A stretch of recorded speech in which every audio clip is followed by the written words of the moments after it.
बहुत सारी खबरें आ रही हैं, क्या लग रहा है कि इस बार क्या होगा? नहीं, इस बार गुजरात में 26-0 तो नहीं होने देंगे। हम लोग कमिटेड है, डिटरमाइंड है और 8-10 सीटों पे इंडिया अलायंस का परफॉर्मेंस बहुत ही बेहतर रहेगा। जबरदस्त फाइट की है। मेरा विधानसभा वडगाम जिस बनासकांठा जिले में आता है, वो बनासकांठा और जिस पार्लियामेंट सीट में आता है पाटन, दोनों में कांग्रेस पार्टी ने बहुत ही बेहतर परफॉर्मेंस दिया है। इस बार 26-0 नहीं होने देंगे। अच्छा, एक चर्चा जो सरेआम हर गांव में होने शुरू हुई, संविधान बदलने को लेकर। जी, आरएसएस के लोग लगातार ये कह चुके हैं।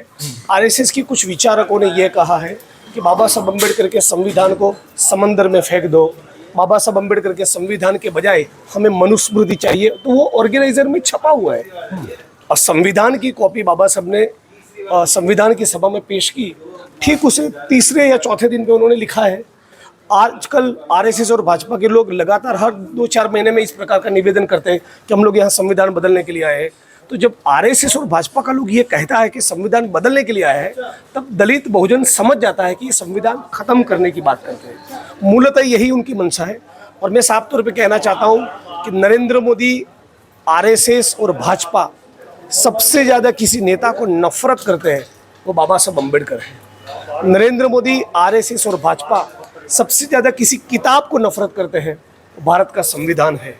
नरेंद्र मोदी, आरएसएस और भाजपा सबसे ज़्यादा किसी नीति को नफरत करते हैं, वो आरक्षण है। अब ये भारत का बहुजन, दलित, आदिवासी, ओबीसी समझ चुका है और वो राहुल जी के साथ है, इंडिया अलायंस के साथ है और लोकतंत्र और संविधान बचाने की इस लड़ाई को पूरे मुल्क की जनता ने समझ लिया है। और इसीलिए मैं मानता हूँ भाजपा, उसका जो मैजिक फिगर है 272, वो भी किसी कीमत पर क्रॉस नहीं करेगा।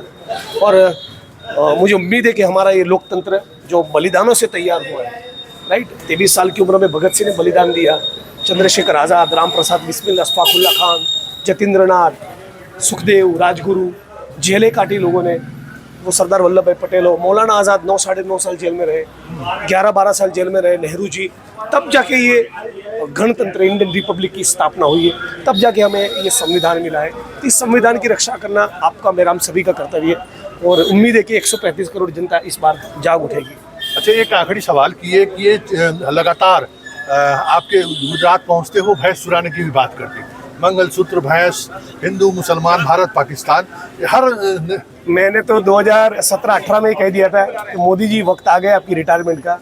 अब कुछ उटपटांग बातें करने लगे हैं, तो अब कम से कम हम रिटायर हो जाए। इस प्रकार की बातें, फिजूल की बातें करने, झूठ तो बोलते ही थे, अब बकवास पे उतर आए हैं।